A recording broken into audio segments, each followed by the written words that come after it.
Behöver du en bil? Mabe hyrbilar finns på över 150 platser i landet och vi har nästan lika många modeller att välja på. Mabe hyrbilar. Hyrbilar som passar dig.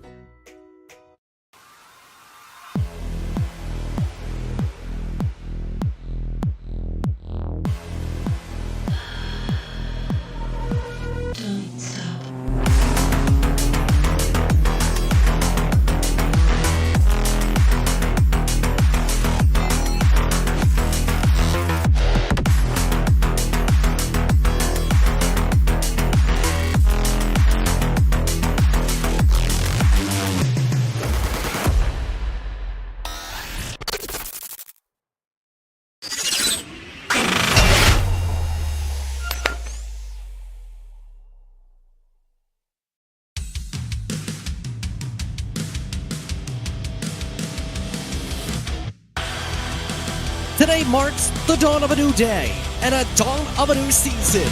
Today, the Bohlin Svenska Eracingligan makes its way to Michelin Raceway Road Atlanta for the start of a brand new campaign here on RaceSpot.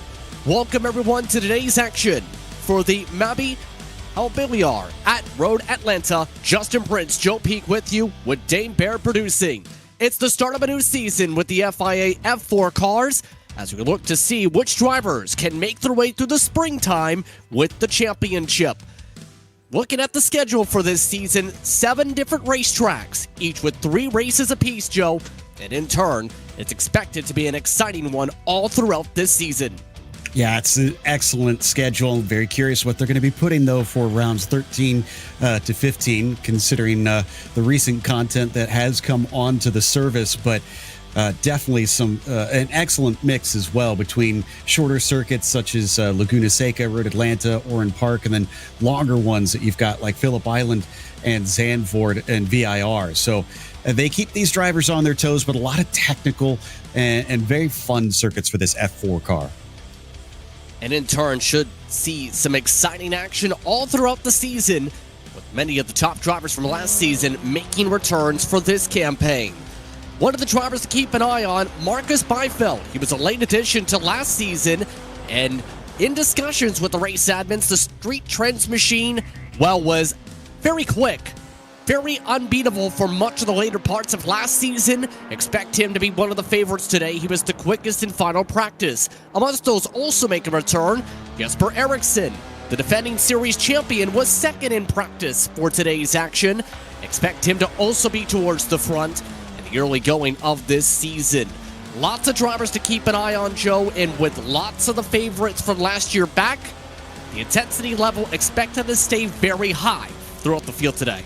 I suspect that most everybody is going to have that target on the back of Byfeld, though, because we were watching both in the practice and here in qualifying. He's got about a 0.2 margin over everybody else, considering the rest of the field was ridiculously close in practice on lap times.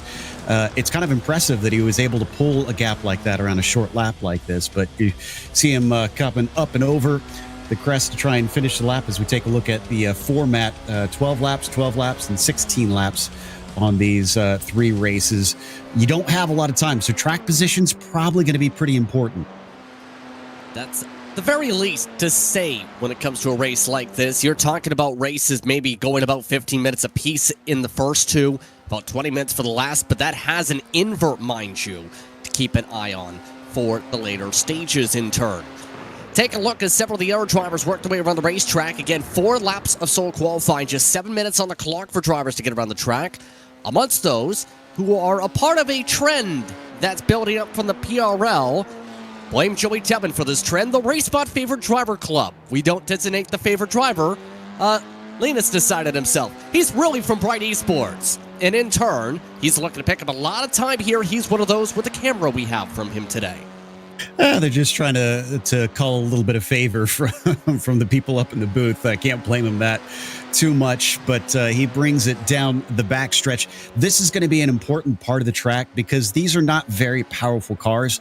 So the slipstream will make a big effect down the backstretch into one of the most popular passing spots here at the chicane.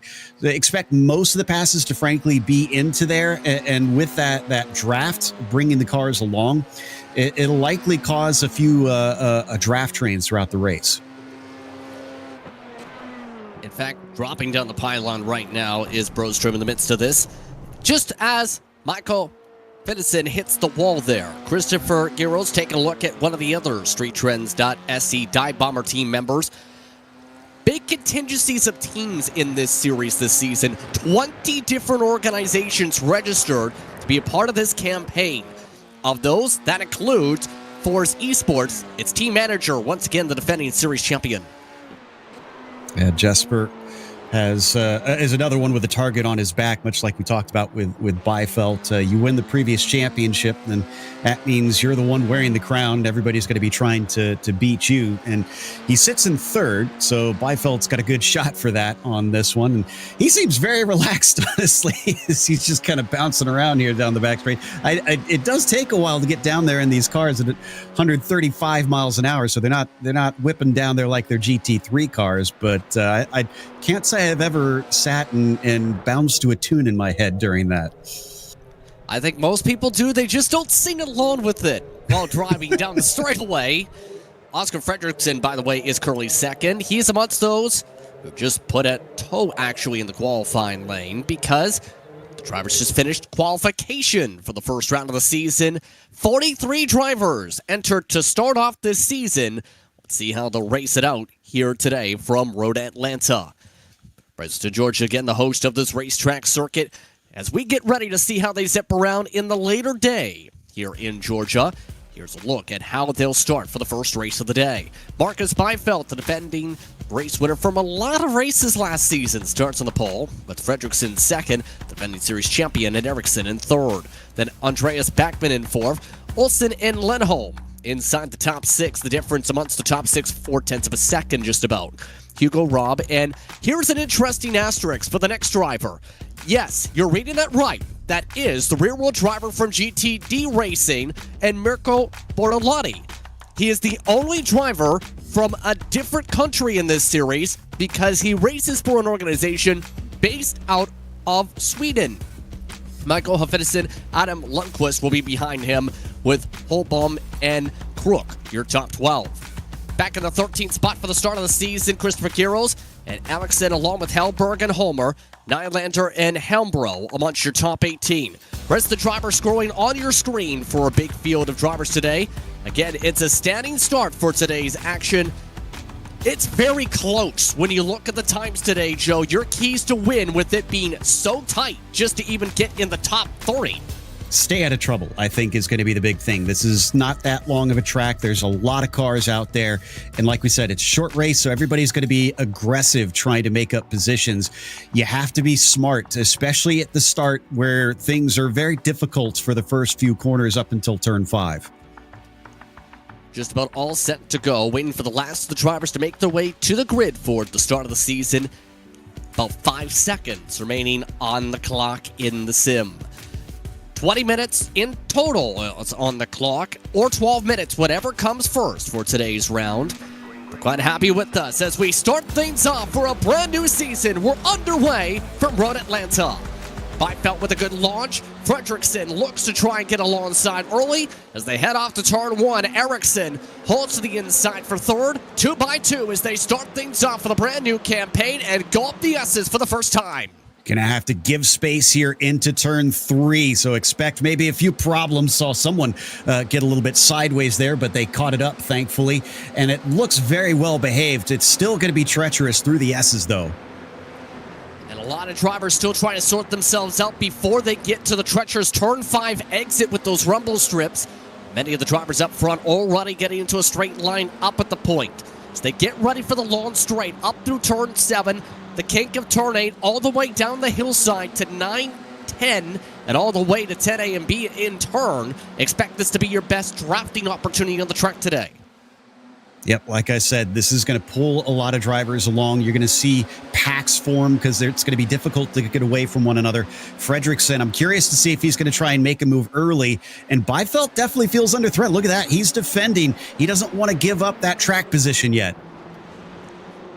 Clean start and a big send for Fredrickson for a moment. He took a look through 10A and B. Not able to get a side-by-side move to work fully, though, as they complete the first of 12 laps on the season already. Byfelt playing some defense. and it's a lot more tighter than some may have expected. A little bit too tight for Olsen as he just ran to the back end of Bachman and nearly sheared his wing off. I see Homerline in pit lane as well, so I'm not sure if he's got a penalty to serve. Yes, it looks like he's got a black flag, so maybe jump the start or cut too much of the track at some point. Regardless, he's going to probably cycle into the back of the field. Look at this top group, though. And like I was saying, with the pack racing, this is bad for Byfeld, but good for everybody else because he might have a pace advantage, it looked like, in qualifying and practice. But unless he's able to break that slipstream, it's going to be hard for him to utilize it. By the way, several of his fellow team members from different splits and whatnot involved in this crash. At least 2 of them, in fact. 4 or 5 different drivers stacked up out of the second sector. It's very easy to get tangled up with one another. That's an off-camber corner. It's over a crest, and it's one of the most critical on the track heading onto the back stretches. Battle for the lead is on again, round the outside, same as last time. Will he make a difference, though? This time he got a little bit further, but not enough to be able to make a move fully. Fredrickson a little bit deeper for that previous send. So the Force Esports machine cycles back to second. His teammate Ericsson stays behind. Fredrickson wants to go.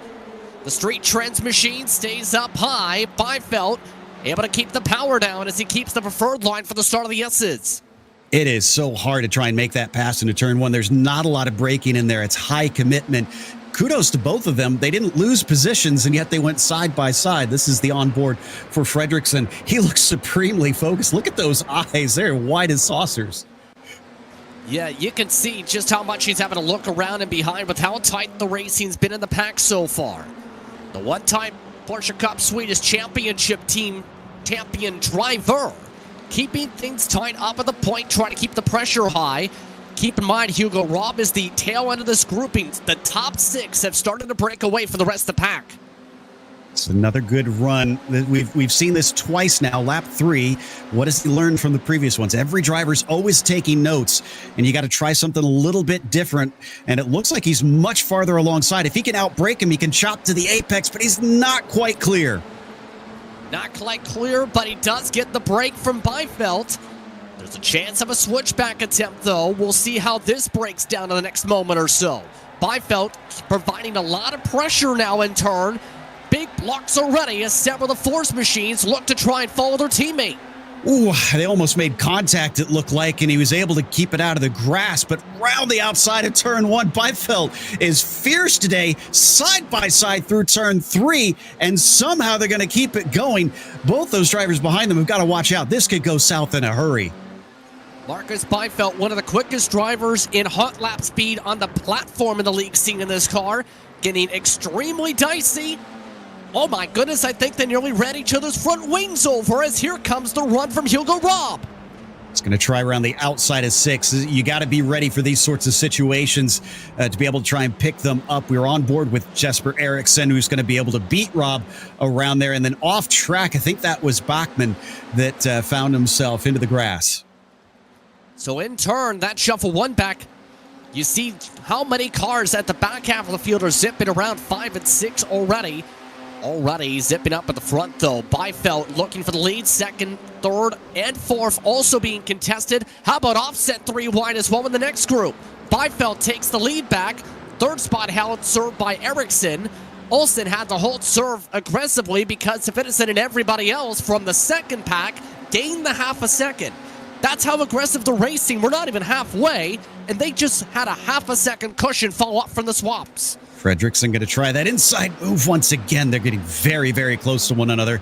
And into the braking now of turn 3. He left himself vulnerable. There goes Ericsson. So he takes P2. That was very sneaky of him, knowing that that car was going to be slow off the corner.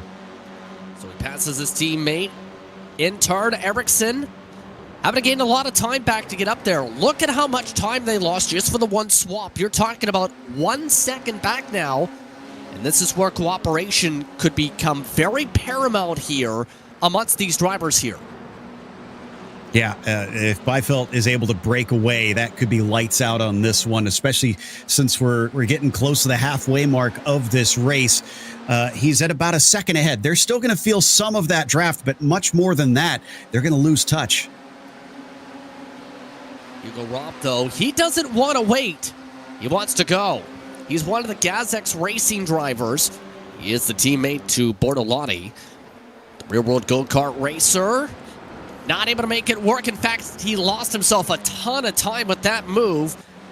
By the way, his fellow teammate, Bortolotti, is going 3 wide down the hillside with Olsen, who's gotten shuffled to the back end of the top 10. Bortolotti is making use of some of that GT3 experience where you got to get your elbows out and, into the back of him and off the course. In the background, that was Lundqvist, who finds himself in the barriers at turn 1.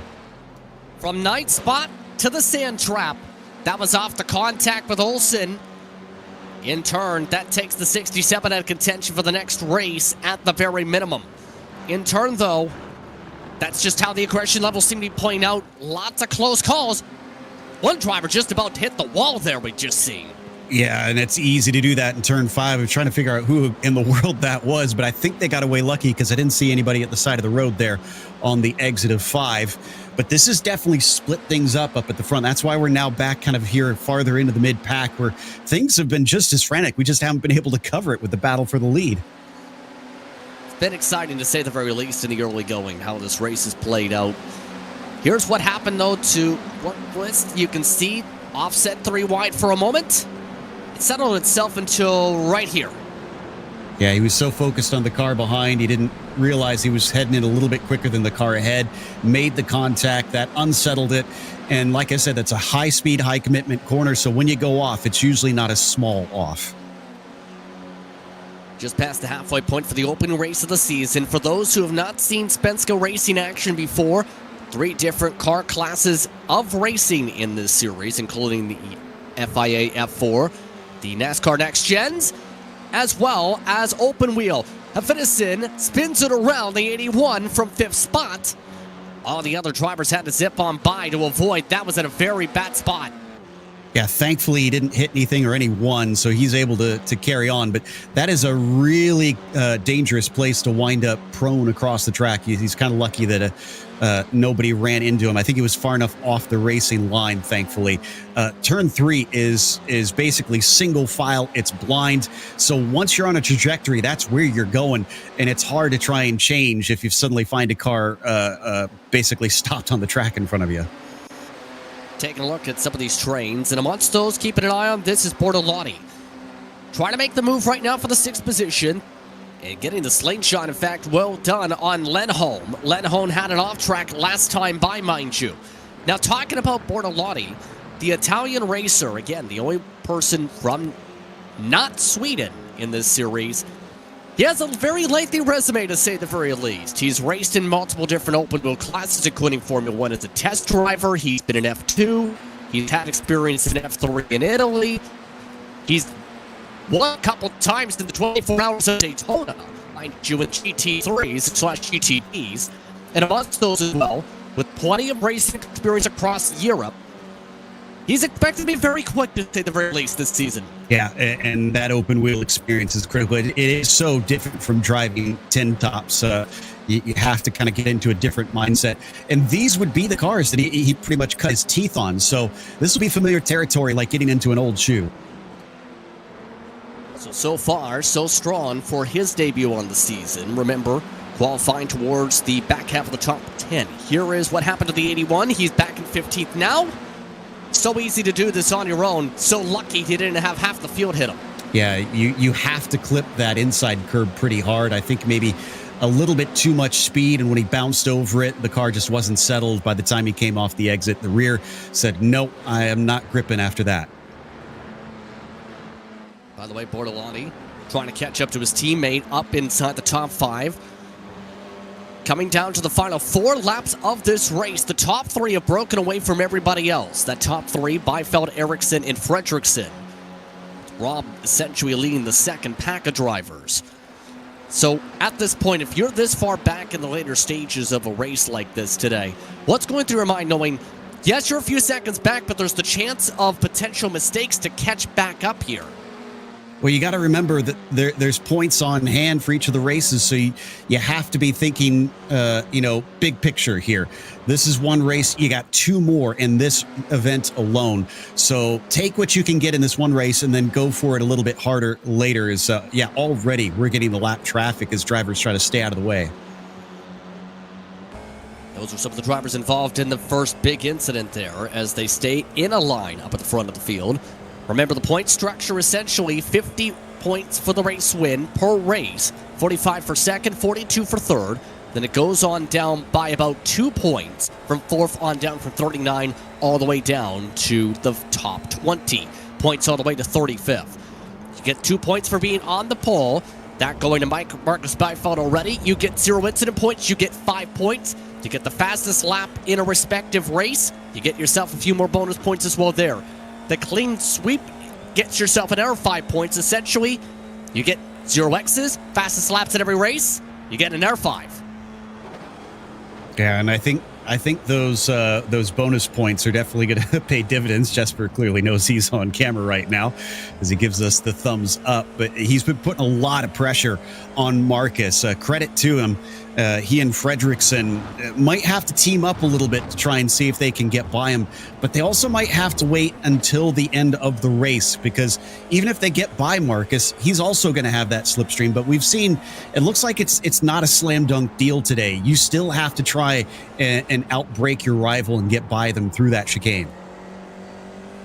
Give it a 2 laps to go this time by. We've had some trouble in the second pack, worth noting. Hugo Robb, you just seemed to fall down the pylon. Well, he just missed a full corner, so Robb is no longer in the top 10 as a result of that incident. Expected to come down to just these 3 in turn. Bartolotti and Lenholm back to 4th and 5th as a result of the trouble. In turn, Ericsson, he's starting to set it up. It's looking like he may get one chance with the way he's shaping things up speed-wise to have the send. Yeah, you could see Jesper positioning the car. He's trying to get in the head of Marcus here. Something you got to do. You got to play psychological games a little bit. Keep them guessing as to what you're going to do. Because when you become predictable, it's like chess. They can then know your next move and just do with it as they please. Hugo going a little bit too hard through turn 6. Once you get those wheels in the dirt, it's hard to bring it back to the racetrack there. And dropped him out of a really good run. Robb in turn, should say now back about 8th position. But a lap and 3/4 to go, though.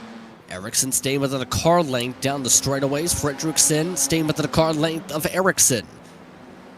Where Byfeld's been really strong, though, is the corner exits in the slow speed section so far. This time he extends the gap once again by another 1/4 of a car length. Yeah, that was a great exit by Marcus. He really needed that in that situation. You got to be so spot on out of turn 7 because you're just on the throttle this whole way down. With them having the slipstream, they've got a good chance at trying to overtake you. And as we've seen, the more nose that you can keep ahead here into the braking, just like this, the better chance you'll be able to rebuff them. The question is, can he do it here today? He's got the outside, which is usually faster out of the second apex, but they're going to stay side by side. Side by side coming to the white flag this time by. Final time around from Georgia for the first race. Byfeld stays on the outside. Ericsson getting way close to the side pod. A squeeze. No inches given. Holding on to it is Byfeld as they go to the S's. Ooh, fair game to both of them. Just enough space given by each. And watch out for Fredrickson because he could pick up both positions, even if they don't wreck out. If they have a slow corner exit, if he times it right, he could sprint past them to the finish line. And in turn, Ericsson pushed very hard out of 5 to the point where he was nearly in the grass. Ericsson trying to set it up for one more lunge for 10 A and B. Final straightaway.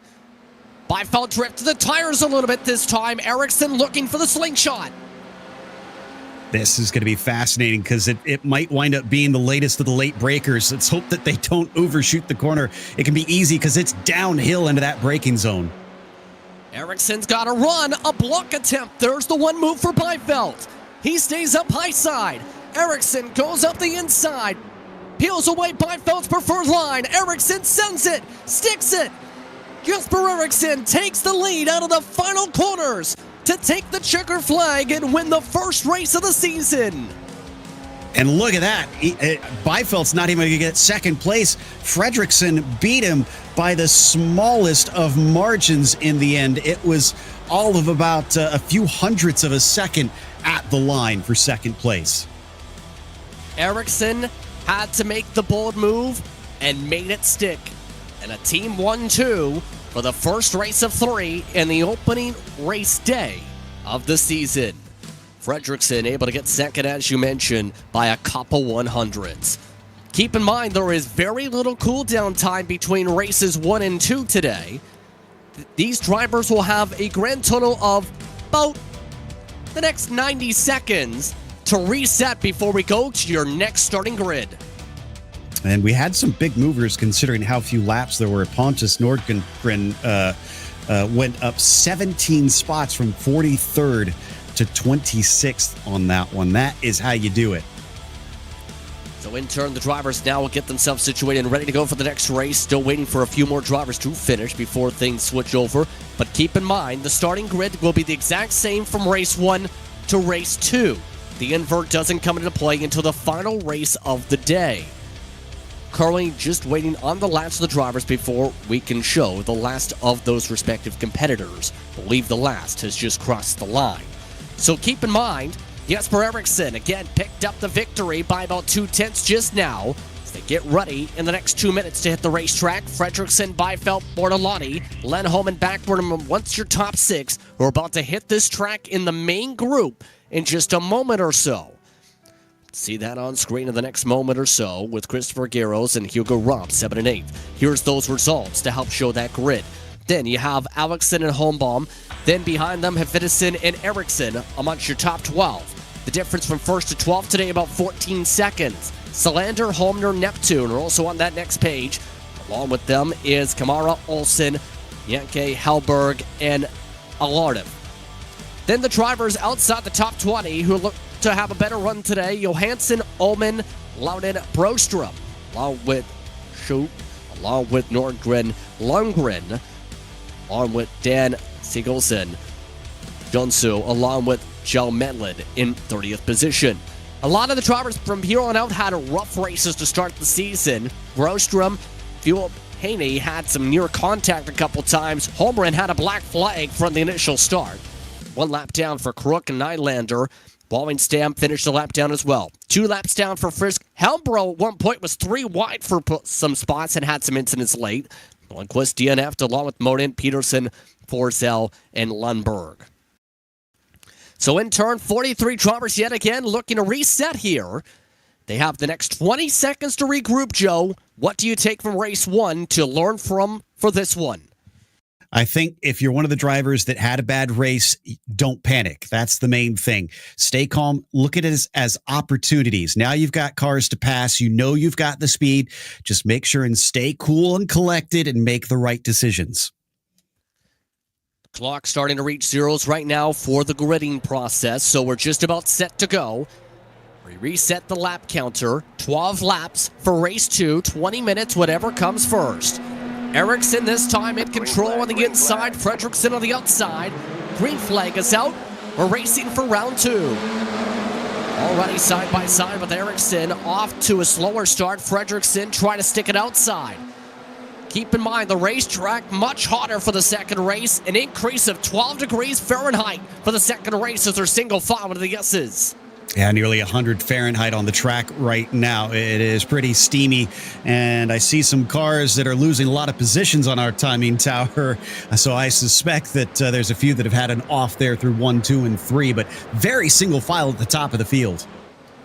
Once those names to keep an eye. Alexson also had some off tracks. Nylander stuck in the sand trap. Eriksson losing the race lead already. Let's take a look at the replay because, well, it's not been a good start for Crook.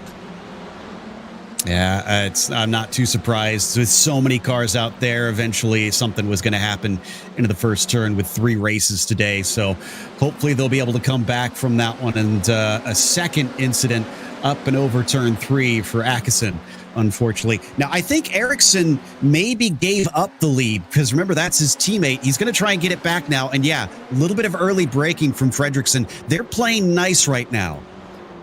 I mean, why not? have the chance to be able to control the field, make it harder for Byfeld to try and get a send back. We're already seeing that really come into play in the first lap already complete. Not seeing any switchback this time for Fredrickson. Byfeld not close enough to make a dive. You know who's close enough for a dive? Fourth spot, Lenholm, trying to make it a 1-2-4 for fours. That was over Bortolotti as well, and they've got a 5-car pack there battling for that P4. Almost made contact at the back of that group there between Gyros and Rob, but they'll get away with it. Still, though, going to need to take a few tenths of a second per lap to close in. Be able to close up the gaps between the packs. Ericsson, meanwhile, still controlling the tempo for now. Byfeld still seems to be almost in a position where he wants to at least gain the spot. Ericsson, I still find intrigueness when it comes to the camera angle because it looks like almost like a rally car angle with how he's tilted his camera. He's got those Dutch angles. Are we sure he's Swedish? Yes, we're very sure. That is a requirement, mind you. I know, I'm just having fun. We got him bigger battle, and I think Byfeld sees what's going on. He's trying to get more aggressive on this because he knows they're kind of almost blocking the road off with this too wide nonsense. I think Ericsson picked it up the same time you did because he went from very calm to very serious very quickly in the midst of that discussion, and that's exactly what I mentioned there for a moment. Byfeld is going to be looking for those holes to take away second to be able to be in a prime spot to leapfrog for the lead. Yeah, so again, this is really clever from the both of them, but I wonder how long it'll last if it remains the two of them at the top, because eventually one of them is going to want to win this race, and at that point the gloves are off. And plus, I'm pretty sure eventually Byfeld's going to figure out something to try and get a crack in the armor of these two if they try to cover it off. Does look like Fredrickson's trying to turn up the wick now. I think he's picking up the pace. Looking to pick up a lot of time since there's a lot of cloud cover. Remember those hot track temperatures we just literally said was about 13 degrees hotter in some cases here? Never mind, they just dropped by 4 or 5 degrees in the past lap. You gotta love clouds. Yeah, I mean, that's going to make it a little bit grippier, not massively, but enough that they'll feel a tiny little bit of difference. And the question is who can capitalize on that, especially here under braking. And for the first time in a while, they're going to stay single file for this top group. And I kind of don't blame them because you can still see Lenholm and Bortolotti behind them. It's going to become a 5-car fight if they're not careful. Starting to get very close. Well, that's a choice. Ericsson, I think, bump drafted his teammate. You can do that. It's sketchy in these cars. I would not recommend it, especially because you got to be so gentle. You do not want to damage the front wings on these cars or spin out your teammate. As we got a problem for Sigolson here coming down through the S's. He cuts back to the racing line, and not sure who that was behind him, but didn't get the memo, and they tangled hard. I'll be quite frank, so far for Byfeld's organization, he's been the only one able to stay out of a lot of trouble for street trends. A lot of those drivers for the dive bombs or side of the team or the national horse diving team have not had fun in the back.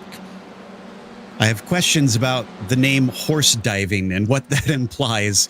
Also, that was Eric Lundberg who got into the back of Solson there at the... Segelson, excuse me, there in that replay that we saw. Here we go again, though, for the lead. Ericsson looking inside again, starting to feel the pressure. He jumps past his teammate. Here comes Byfeld to take advantage for second. That allows Lenholm and Bortolotti to also get close. Byfeld, with a lot more speed, is exactly where he wants to be, coming to halfway next time by. Didn't see it on screen, but Bachmann and Gyros had an issue into the chicane. We'll see what we can find out about that one. Still under threat. Byfeld's going to try and hold on to P2 as I think they made a tiny little bit of contact. Fredrickson gets kind of elbowed off to the side. So Bachmann has an incident and looks like maybe he tipped the Gyros and sent him off track in the process. Well, most of the cases today, people have tried to go single file into the S's. Because if you go double wide into the S's, there's a chance one of you is getting pushed off. That's basically a one racing groove section of the circuit. Also had a big moment for Hugo Robb, who thinks gets away with a giant spin. This is Gyros. Oh, okay, so he has an initial incident. Might have been a separate one, in fact, it looked like. So two different accidents there coming down through the chicane. It's looking a little bit frantic here. Remember what I said about kind of staying calm? That's what I'm talking about. You need to try and make collected decisions, make good decisions in the moment, in the heat of the moment. So coming up to lap 6 this time by here, and we've seen how interesting the battle for the race win was the first time. How does Byfeld now play this? Because now he's the one having to be on the offense. We've seen how Ericsson played it. How do you play that if you're Byfeld? If you're Byfeld, you have to be on the aggression on this one, because these guys are now fighting hard, and you can tell that they're working together. Fredrickson is behind him. He's a Byfeld sandwich at this stage, so he's got to try and I think get that track position. Yes, last time he did lose it. Ooh, and that's Yankee who finds himself into the wall hard. Turn 5 collects a lot of drivers over the years. Unfortunately, it's right up against the track. And as soon as you're off the racing line, it's almost lights out. So in turn, Byfeld in prime position to try and take the lead for the first time in race 2. And already Ericsson playing aggressive D all the way to the inside line. We've seen how important having the left side of the racetrack for the exit of 10B is. Doesn't even matter. Byfeld much quicker in the tow. The 5-car train is once again home. So I wonder if Ericsson's thinking, okay, it worked last time that I waited into the last lap to sneak by him. Maybe I can do it again, because it didn't feel like he defended that one too hard under braking. I kind of think he let Byfeld go. He knows it's a 2-against-1 situation here, so he's kind of got a wingman. There is that opportunity. We've seen how that came into play nearly for the battle for the lead early going in this one. These two already picking up at least 3/4 down the S's already. That's how quick these two are, going to wheel 100%. The way this thing's shaping out. For those curious on what's going on in the next pack, Venison, despite the fact he's dealing with wing damage, leading the second group in about 6 or 7 spot with Cedric Holmbom, Olsen, Salander, Neptune, Ericsson, and several more in that pack. They're already, as you can tell by the interval, 7 seconds back. That's how quick these 5 up front are flooring it. And that's with them battling too. So yeah, this is an incredible bit of pace up at the top of the field. So let's feel out what's going on with Fredrickson. He's got the run. He's going to look for it. Now, will he try and make a serious move is the question, and try and take that lead back? Looks like he wants it, but Byfeld's not going to let him have it easily. They're going to stay side by side off the corner, and he'll get it done round the outside. Again, you can make passes on either side into the chicane. It's positioning and momentum. And the potential of forcing mistake in the case of that circumstance for Byfeld getting loose, helping play into factor 2. So Ericsson back to the point. Fredrickson having to hold off Ledholm, his teammate, in a swap for 3rd. And in turn, you have to also wonder about Bortolotti, because he's kind of the wild card in all this at this point, because you have 3 drivers with teammates, essentially, to help work with them or battle with. It's better than being in 36 like the 94, where you spin and take 2 or 3 into the wall with you. Yeah, another one in turn 5 there. If he didn't have the cars behind him, he honestly would have gotten pretty lucky and been able to carry on, but he got a little bit of a touch. I think he didn't have damage from it, though. Was just about to say, Bortolotti's the only one, essentially, who doesn't have that co-opetition feel up at the front, it seems, with Byfeld going for the swap draft again. Yeah, I get the sense that this is kind of Talladega strategy now. You don't want to be leading into the last lap, because it's not easy to make the pass, but it definitely gives you a pretty good opportunity to try and get by, as long as you play your cards right. And a good fight back here from Ericsson, coming down around the outside and cutting back. He could have the inside into turn 1. In fact, he will. Side by side yet again. Bortolotti waiting and backing up the corners of the back of the train, front of the train. Byfeld sticks it on the left side. Expect some give and take again. There it is. And they go back single file. So another good effort in the midst of the side-by-side. And that give and take's been very on hand and on show up at the front all throughout the day. I guarantee you these guys are all having a ton of fun. And this is Joch Frisk here, just behind what we saw with the spin from earlier. Oh, that was a hard hit on both sides. That's going to be race over for him.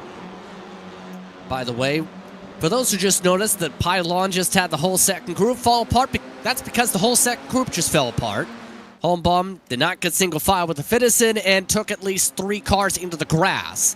So the second pack has completely turned into a ball of fire.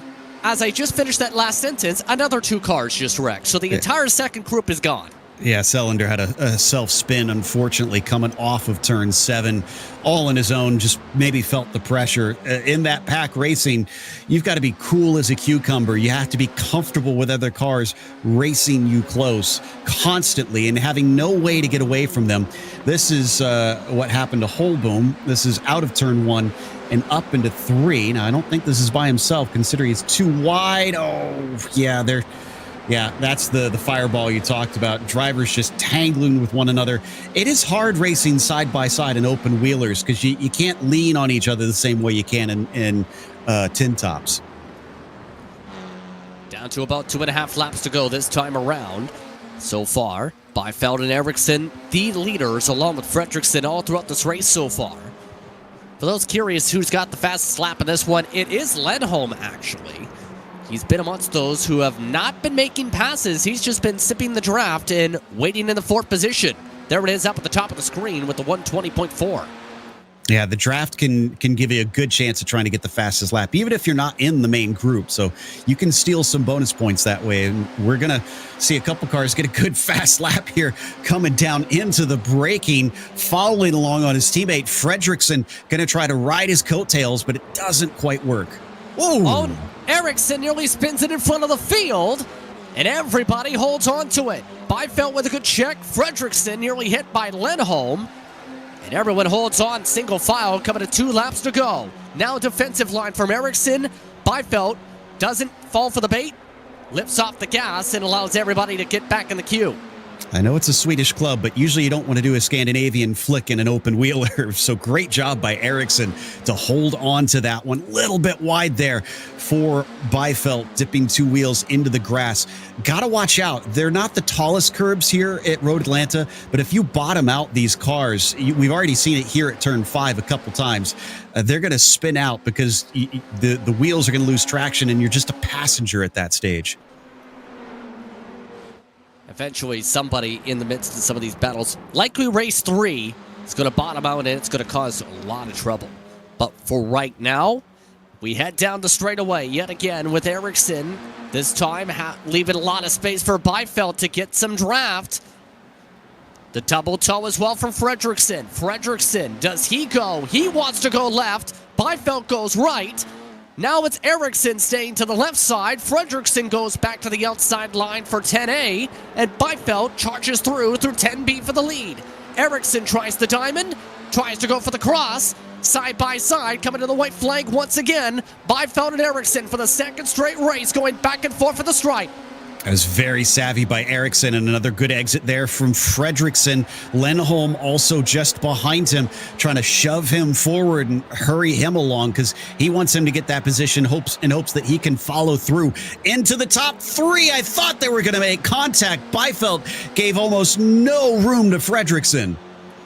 There may have been a small touch, may have been some air at best, but Byfeld was able to hold on to it. Is there enough time for him to draft back up to Ericsson is the question. The problem is, Fredrickson is keeping him busy for 2nd. Yeah, this is exactly what Jesper needed in this situation. This is going to break the slipstream, hopefully enough. He needs the exit of his life to keep away from Marcus to be able to pull up and try a move on him. Right now, half a second's the gap between 1st and 2nd. Ericsson trying to hold on for a 2nd straight win to start off the season. Byfeld looking for a big toe. He's within about 3.5 tenths. Fredrickson more closer for a send for 2nd. Byfeld trying to play defense for 2nd. One more large lunge. Ericsson contact for 2nd. Byfeld nearly flips over. Lindholm drives by for third, Fredriksson to second, and Ericsson gets a back-to-back win to start off the season. Wow, up on the bike for Byfeld, and he's going to slip to fifth because of that. He's going to feel pretty hard done by, but I'd need a second look to see if he pinched or if the car ran into him and clipped tires like that. But that's what happens when you race hard here in open wheelers. That's kind of what I was talking about of you kind of got to give a little bit of margin or just have a whole bunch of trust in your fellow competitors. Another 1-2 for Ericsson and Fredriksson in the midst of that. A full podium sweep in race 2, in fact, for fours. But in turn, Marcus Byfeld drops back to fifth behind Bortolotti as a result of that contact coming to the checker flag this time. A lot of drivers still trying to finish the race, by the way. 31 take the checker flag out of the 43 starters here today. Second of 3 events. And right now, with how things are looking, those bonus points for zero incident points on the race are going to start to become pretty prevalent by the end of today. Well, you know why Ericsson won, right?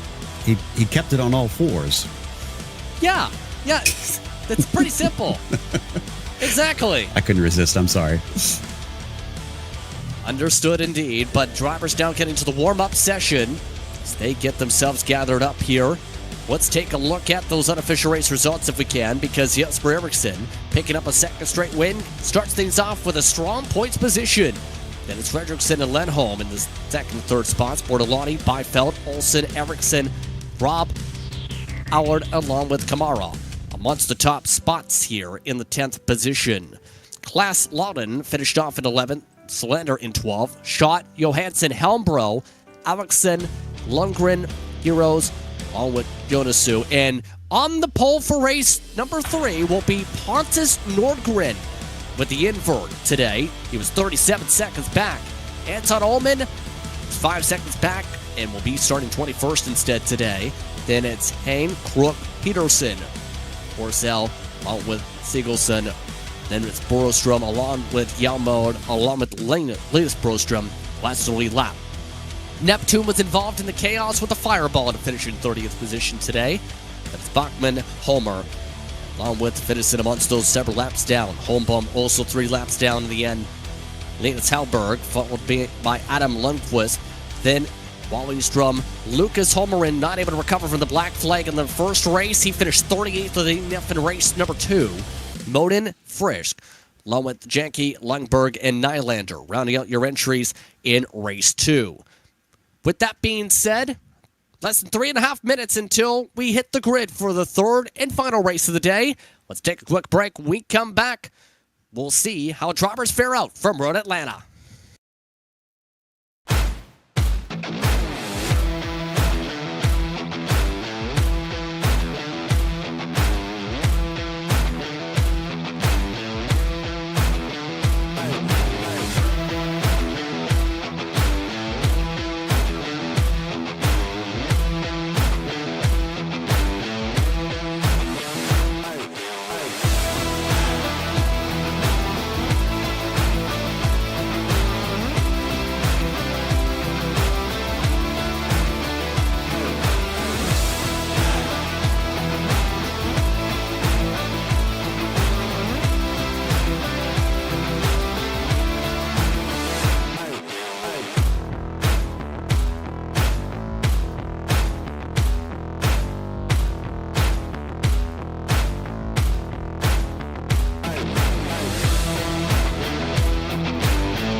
Behöver du en bil? Mobi hyrbilar finns på över 150 platser i landet och vi har nästan lika många modeller att välja på. Mobi hyrbilar. Hyrbilar som passar dig.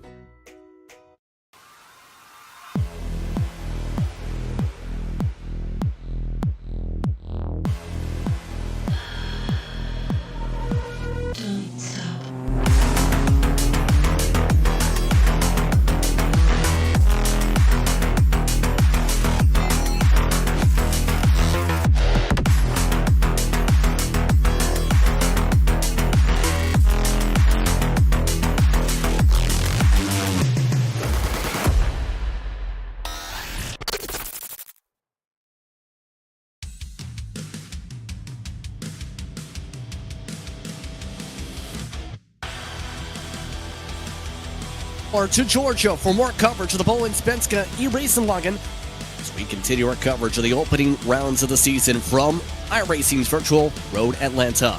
Justin Prince, Joe Peak with you with our producer Dane Baird as we get all set for the third and final race of the day. And this race in about a minute's time is about to be the most stressful one of the day. You know why? It's the invert.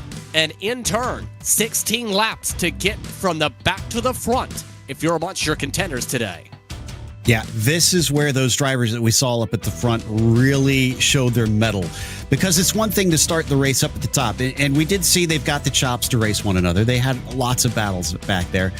But it's another to have to climb through the order. I mean, there's going to be so many more variables.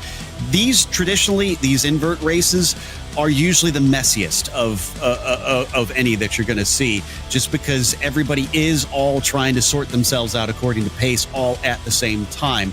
So again, you got to keep your wits about you in the heat of the moment. And since all the races do pay points, you have to take this one into account just like you do all the others. Just treat it as though you had a bad race. You've been gridded up a little bit farther down, and now you're just kind of making up for it. So in turn, the drivers finishing up their warm-up session before today's action gets back underway. What's been an intriguing start to the campaign here for the Mappy. Here we are at Road Atlanta. There's a look at Jesper Eriksson because guess what? He's won 2 straight races. He's pumped up for having to go from 20th for the upcoming starting grid. Let's take a look at that grid in the next moment or so as we get ready to see how drivers get themselves on the racetrack. Once again, an invert in place. It was the top 20 inverted for this race today. So that means a lot of your front drivers are about to be having to pass a lot of cars. Norgren and Jonsu, the first of the invert spots. Heroes and Lundgren, followed by Alexson and Helmbro. You look back to 7th spot Robert Jonassen, and then again Sean will be next in that grouping for Bright Esports. Andre Salander starts off 9th. Klaas Loudon looks for a lot of luck in this race. Dennis Kamara and then Ricard Alward, amongst those who was fighting in some good battles in the heart of the top 10 last race. Hugo Robb showing some speed through today. It's about consistency for the race today now. Team superiors, Eriksson, Olsen from Sim Race Sweden, and then it's Marcus Byfeld, who with that contact actually gets a bit better position here in 16th. Bortolotti and Lenholm start 17th and 18th. Look back to 19th, you find Oscar Fredriksson, and rounding out the invert is Jesper Eriksson. Anton Ullman, a driver from the oval side more so, will start in the back. In 21st, he did not get in the invert spots. Then it's Hain, Crook, and Peterson. Rest of your grid scrolls through on screen. So drivers have the next 20 seconds to go here. Your keys for the third race, knowing what's yet to come here by the time we reach turn 5. I'd say keep your eyes peeled, keep your eyes forward. That's the keys to the race on this one. Don't get focused on what's right in front of you. Look down the road. Clock reaching zeros, 16 laps, 30 minutes, whatever comes first, up on the board. Green flag is out. We're racing for race number 3. Pontus Norgren gets the launch. Helmbro for a second race has gotten a jump start penalty. So the 77 will have to come to the pit lane. Second on back, already looking feisty. The attention having to go towards the very back, though, because Bortolotti, Fredriksson, and many more going side by side of the S's to start as they shuffle 2 by 2. Only incident I've seen so far is Brostrom found himself into the wall on the inside of turn 1, and I see a couple cars that are spinning at the very back. Otherwise, look at the craziness here up and over turn 5. 3 wide off the exit of 5. At least one more spinning off the racetrack into the grass going Robert Eriksson with a finish in his second different race incident in 2 races in a row now. In turn, the front of the group seeing Robert Johansson trying to hold off Hugo Robb, Andre Salander, Olsen side by side with Sean. All while Byfeld has already jumped himself up several spots to 12. Here's a look at what you talked about at the start of the race at the back of the field. Now it's Brostrom in 40th. He didn't even make it out of turn 1. Amazing that the only incident there through turn one was a car spinning on his own. Everybody else managed to miss it as it's a battle for the lead as Gyros is now taking it away. Nordgren gets slotted into second, maybe third, because here comes Akison. That was after the slingshot from Gyros and the better run coming from Akison. Keep in mind, Akison was in the top 10 before some of the incidents in the last race as well. Keep in mind, Helmbro has still not served his black flag. He's up in 6th. Now up in the grass is 4th place, the 169. Jonsu able to keep it away from a spin. That's allowed a couple of the others to break away as you see that train with the orange cars in line. I think Rob's got a great opportunity. We've seen he can be fast in moments, and he's up to 7th already. It's kind of making progress while you've got all this chaos around you. That can often make the difference. If you've got the speed and you can make passes early, you can get the jump on others who are faster behind you. Lundgren, meanwhile, getting passed by his teammate. Again, these drivers from MHE Racing Team Orange. Majority of those in the train. But the interesting part in all of this, 77 has to come down eventually. Here's Hellberg. In the midst of the traffic, they did not have fun. Oh, yeah. That's what I was talking about. You needing to keep your eyes forward there because that car spinning, I mean, he didn't have really a good place to try and avoid it as we go 3 wide into the chicane there between Lundgren, Rob, and Jonsu. And I think, again, Rob just placing his car perfectly. He's going to take it as Helmbro actually has to come in and serve a penalty. That's for the jump start we talked about already in this one, so he goes to the back. Already, by the way, we're at double-digit meatball flags. Brostrom, Bachman, Frisk, Sigurdsson, Hafidison, Forso, Holmgren, Hellberg, Ullman, Peterson, Hayne, all out of the race in the first 2.5, 3 laps already in this one. All while Gyros is up in the front. For reference, the drivers start at the very front. Most of them haven't gotten through the traffic yet. It's been difficult to pass. Yeah, I said it was going to be a bit messier than what we were used to in the other races, and that's what I was talking about. Now, Melvin here has a really good shot to try and take this away from Christopher. But again, does he want to? From what we've seen before, passes are not a done deal, but, I mean, is the track position going to be worth that much coming onto the back straight? Well, when you have track position that sees you up by 3 seconds, yeah, I think 3 seconds is good. I prefer 3 seconds to track position. If you're back here, you're saying, I'd prefer to be up front right now. Beifeld stuck behind side by side. That's currently for about 8th position. Got able to make the move. Now Beifeld cut off trying to go up the pass. Jesper Eriksson gets side by side. Johnson nearly pushed out of the way by Bortolotti. This is a hornet's nest of cars. Beifeld's got to be very careful in this situation. Hawkins going to be able to hold the outside, but off and not holding the outside. Beifeld actually goes into the grass. I think he's going to do the smart thing. He's going to get a cut course penalty here, but he stays out of all the mess. He's just going to slow down and try to give some of that time back, but the car is whole. He didn't hit the wall, and he didn't return unsafely. So, Beifeld in turn loses almost all of the track position from that incident.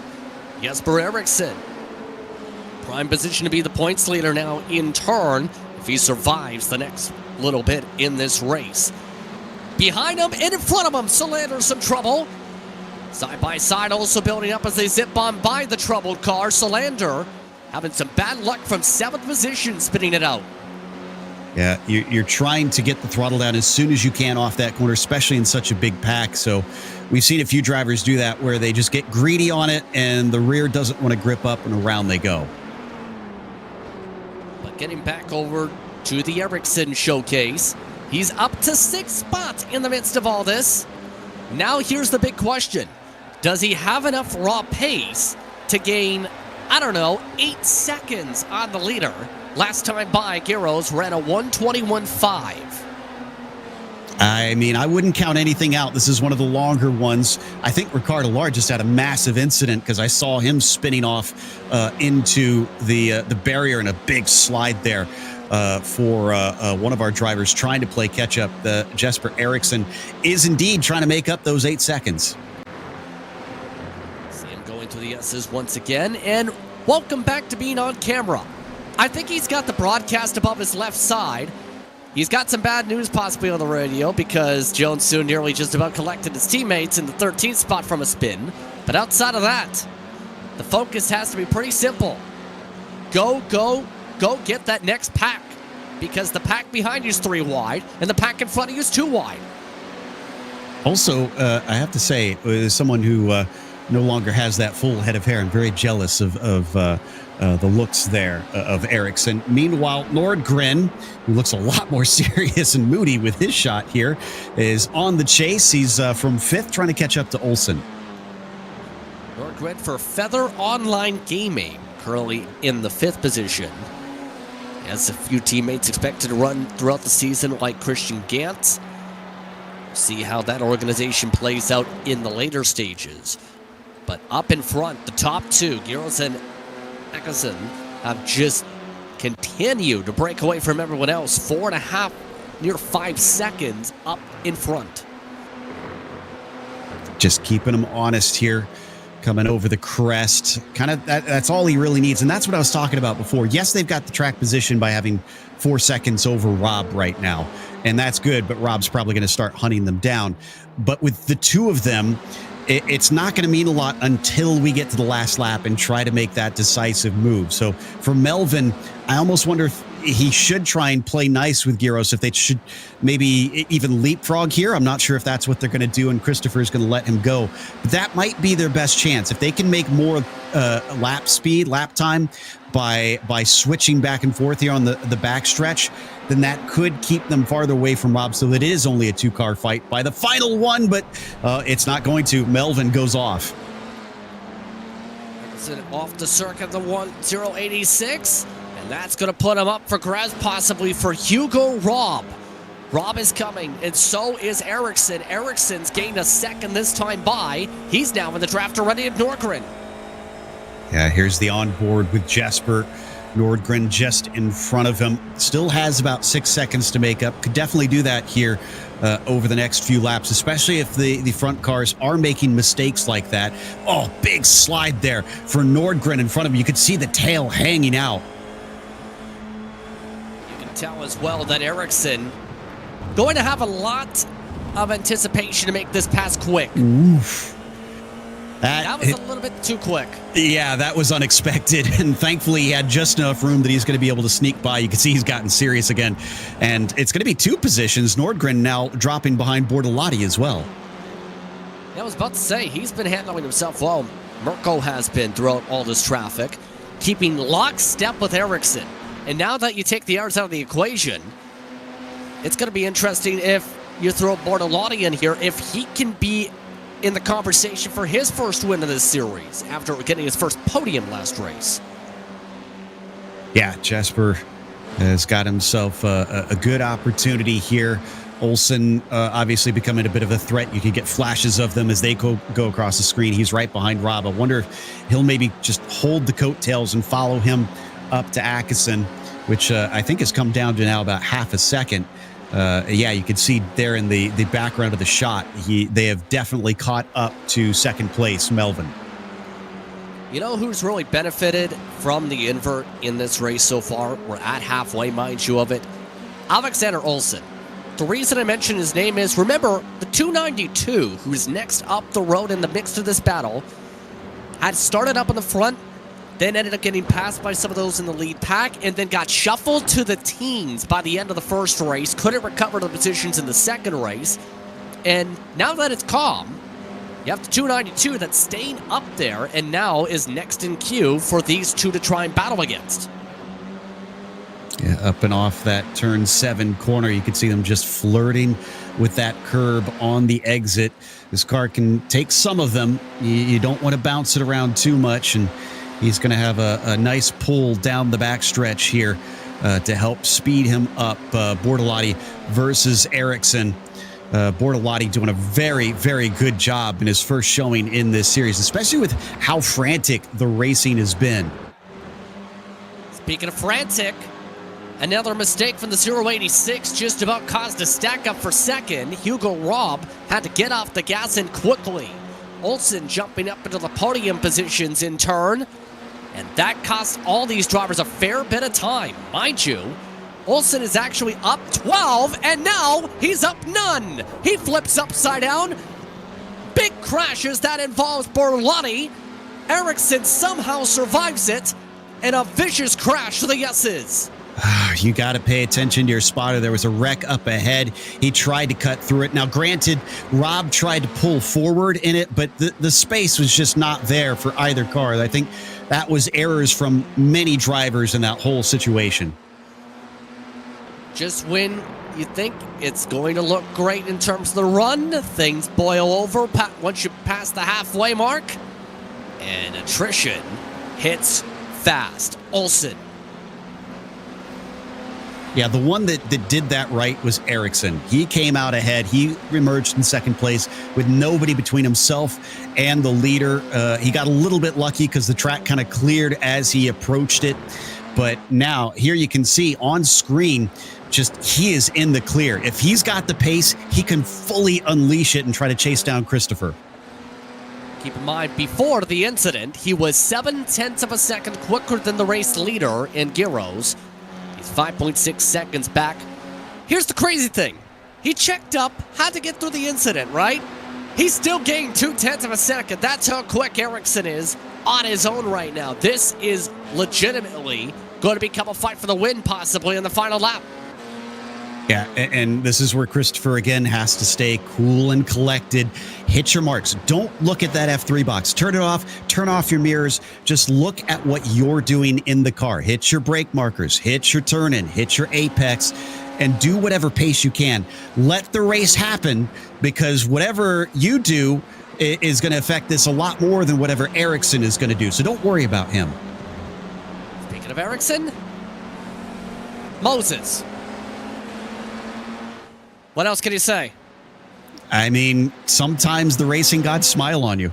I mean, just when the things go your way, take it as they come and then put your foot to the floor. Now it's time for him. Like I said, Ericsson needs to make his own difference. Gyros needs to make his own difference. So focus on your own race and let the chips fall where they may.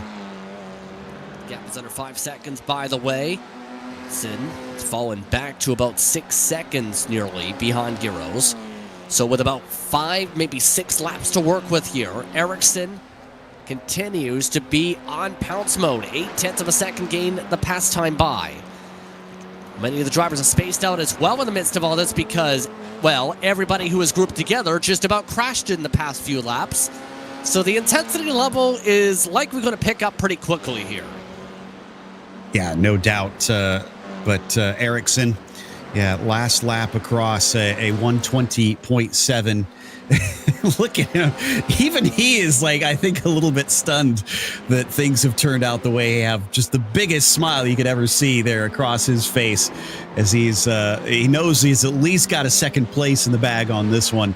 But yeah, that 20.7 versus the 21.5 for Christopher Gyros that last time through. He should, on the long straight, just be able to see glimpses of the 36 up ahead. I think the biggest part of where he's gaining, though, was this upcoming corner here, because a lot of the speed you pick up as a driver that some people will talk about is not just down to the equipment, it's confidence. Ericsson's much more quicker and more confident in the run through 10A and 10B. Gyros, if anything, is babying it in the center of the corner. I think it was Mario Andretti that said, it amazes me that drivers think that brakes are for slowing the car down. Yeah, I agree with you that, if you're confident under the braking, especially in this fixed setup, that can make so much of a difference. It's going to be so much about carrying the momentum through the apex of the corner. These might be cars with wings on them, but they're still momentum cars. And in turn, down to 4 seconds even, 5 laps to go, up on the ticker, coming to 4 to go this upcoming time by. And here's one thing to consider too. There's the chance that Gyros can pick up some draft help in the next little bit off the lap cars, because a lot of the drivers involved in some of the incidents today, some of them have been able to get some repairs. Bachman's just up the road for the race leader, for example. Outside of that, there is the chance if anyone else comes out of the pits, it could be right in front of, say, the leaders. You were talking about drivers that were using the regrid to their advantage. I'd say Nordgren did that. Yes, he's down in 7th, but remember, he finished in 20th on the previous race. He's still a huge gain from where he finished in the previous one out here. So a 7th place is pretty darn good. But Giros definitely has done the best, going from 3rd here to potentially a win, but he's going to have to fight for it. Going to have to prove that he can hold on to the checker flag of the rate things are going here. Keep in mind, Ericsson didn't gain as much that time. Less than 4 to go. Did you see his face there? And there was a big shake. He had a huge catch. Yeah, we might want to replay on Jesper through turn 3 just now because he had to save the car big time. And I think, yeah, he's realizing he lost time a little bit because of that. Yeah, he lost a 10th. I just realized it myself. That's how quickly it looked normal at first from the very far glance. You look from the potential of the replay viewpoint, and I think you noticed that yourself, Joe, was, yeah, there was the chance Ericsson's car might not have existed if it was anybody else. He's going to need new pants before the podium ceremony. I'll put it that way. Wait, why is he picking up his camera? It's a good question. Here's the replay. Or I believe in the box right here. Whew, hands completely crossed up. And look at how fast it all happened. Like, I mean, he had no time to think. That's all just reaction to what the car is doing, what you're feeling with the force feedback. An absolutely nervous moment there, but he still needs to find a way to gain 3 seconds in less than 3 laps. Is that even possible? Is the big question, because he's not been even running when nailing these laps 1 second quicker.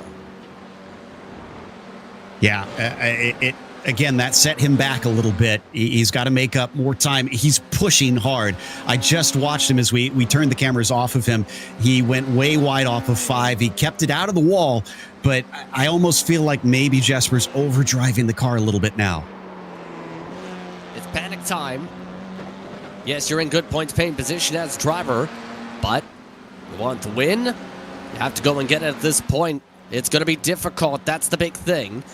An interesting note, in the midst of all this, Ericsson has held on to 3rd. Lindholm yet again is in the conversation for top 5. Marcus Byfeld has recovered from the off track to get to 5th in all this. Yeah, I mean, nicely done. Good catch on that, because I did not notice that he had regained so much of that ground.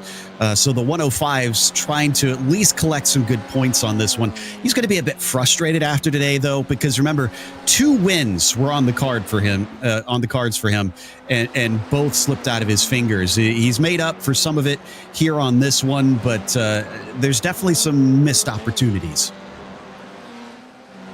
In turn, though, Christopher Giros still holds on to the point. Less than 2 laps to go here from Road Atlanta. And right now, Ericsson's gaining, well, has plateaued. The cloud's starting to overcome the racetrack. Keep in mind, Jesper, while he's a little quicker, he's not as quick as StreetTrends.se Dive Bomber Team's Giros. And for Giros throughout the day today, it's been the story of being able to overcome. First race, a top 10. Second race involved an incident that put him back to 18th. With the invert, he proved he can have speed, and he's overcome a lot of the bad luck his fellow teammates have had today, just about everywhere across the field except for Byfeld. Yeah, it was Jesper was 0.3 quicker last lap and 0.2 quicker the lap after that. But he was 0.6 of a lap quicker for much of the races. The white flag comes out, 3 seconds difference between them on the track. Honestly, I think those couple of mistakes we've been seeing from him have basically gifted the win to Giros as long as he can bring it home here. Already on the white flag lap. Final time around for Giros. Giros still maintaining about a 2-3 second advantage on the racing circuit. They haven't reached the lap traffic potentially talked about there, so clean space for the most part. Just has to make sure no mistakes and he gets the race done for the victory. Yeah, still 0.2 of a second faster. That last lap by was Ericsson. But it's just too little too late at this stage. In fact, this lap traffic might help a little bit. Brostrom's going to pull out of the way. So, yeah, it won't help him. I was going to say, sometimes you can actually get a slipstream if they're not in front of you in the twisty bits, and you can get a couple tenths more. In turn, though, no one to even draft off of down the straight. It's to the point where Ericsson's just weaving back and forth, waving the flag. All while Giros gets to wave the checker flag. Off track for the lap car and Brostrom to let on by second. But for Giros, he'll get a chance to go to victory lane and jump up on the podium. Checker flag waves. He gets the job done for the third round of the season to close out the first race day. Can we give a tip of the hat to Jesper, though? Yes, he made a couple mistakes that maybe cost him this third win, but 2 wins out of 3 and a second place, especially on a regrid race, that's mighty impressive. The current reigning champion is looking like he is in title defense mode already. Would you believe that Marcus Byfeld also took the fastest lap point away, though, on the checker flag lap? That's how hard Byfeld was pushing from his recovery. But for Giros, he's able to finish the job his teammates started.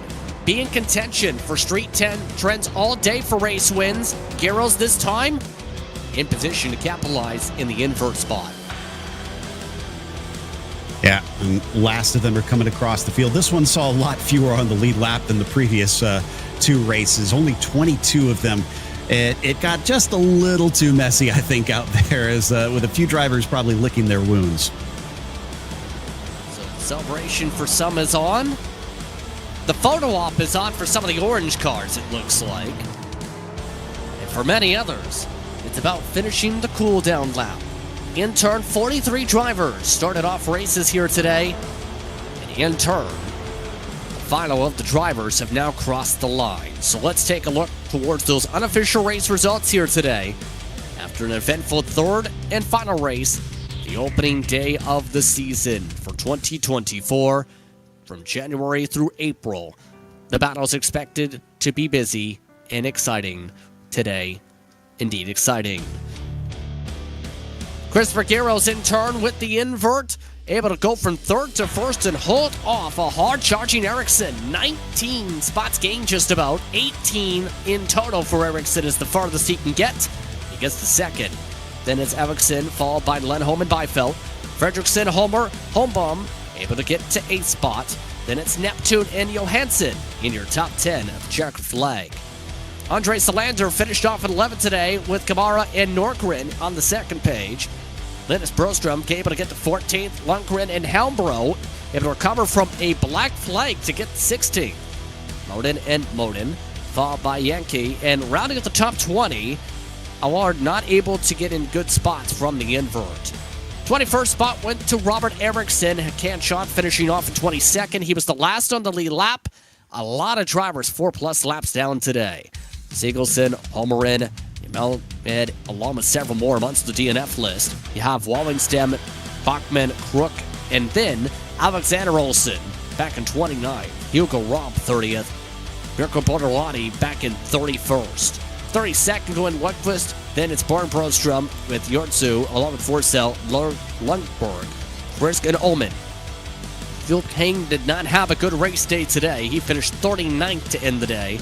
All finishes in the 22nd or lower. Peterson, Hellberg, Michael Avedison, and rounding out the field, Timmy Nylander did not take the green for the final race. However, he finished dead last in turn for 2 of the 3, if you include the DNS for race 3. That's a look top to bottom at the running order here today. Marcus Byfeld showing a lot of pace in terms of the fastest laps, but not able to get the checker flags to his advantage today. So lots of drivers to talk with now available. There's so many to choose from. Where do you go? Well, for Christopher Giros, he is not amongst those who have made the way to the virtual victory lane quite yet.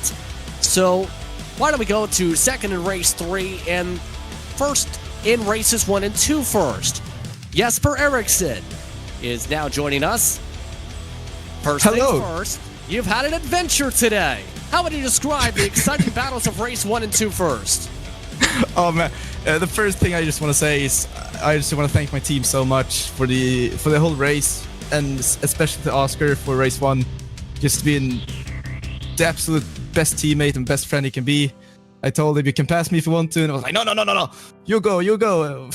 Man, but these 2 races, they were. I haven't had a chance to see my heart rate, but I can guarantee you it was high. Yeah, 160. So I don't know what to say. I'm speechless. I'm just happy to be leading the championship again and actually winning the races. And I just want to thank Marcus also for racing really, really clean as usual and being as fast as he can, which he's really fast. It's just so much, just so fun to see. And I also want to just thank Mirki Bortoletti for being here. Such an honor to race with him. It's really impressive to see real racing guys come in here and doing so good. And in turn, we've seen a lot of reaction today from the Dutch camera angle. My co-announcer Joe Peak wants to ask about the Dutch camera angles, about the choice. Your camera's, by the way, tilted 45 degrees. I'm not sure. I know. I haven't tried to I noticed now on race 3, and I think I fixed it like 4 or 3 times on the back. So it's like, no, camera stays straight. So it's not by the side. It's by all the shakiness in the rig.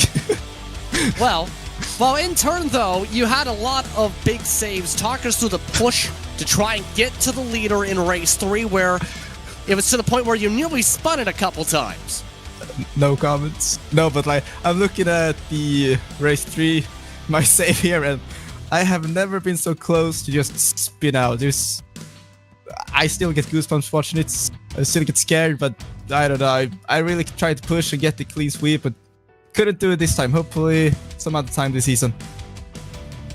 Well, on that note, Jesper, congratulations on getting 2 of the 3 wins today, all on the podium to start off the season. Thank you very much, guys. Thank you for streaming this race.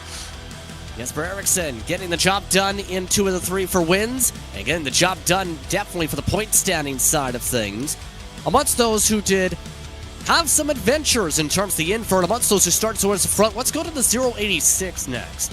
A top 3 run, and was amongst those who had to make the recovery from the rougher race 2. Melvin Alexson is with Joe Peak. Indeed, Melvin, a podium finish here in the final race. These regrids have always got to be a little bit nerve-wracking because you know you're going to have a lot of fast drivers. It came down to the end of the race. You find yourself in those top 3. What's going through your head? Yes, thank you very much. As you said, these reverse grids are just chaotic, to be honest. So your only goal going into this race is just to survive the first corner and the first lap. And I just tried to be a bit smart with Christopher Gyros there to try not to waste any time battling him when you have faster drivers like Jesper Eriksson and the rest of them Biefeld behind us. So tried to be smart, but made a mistake going into the chicane and unfortunately lost the lead and the gap to Gyros. So yeah, but it was an okay race in the end.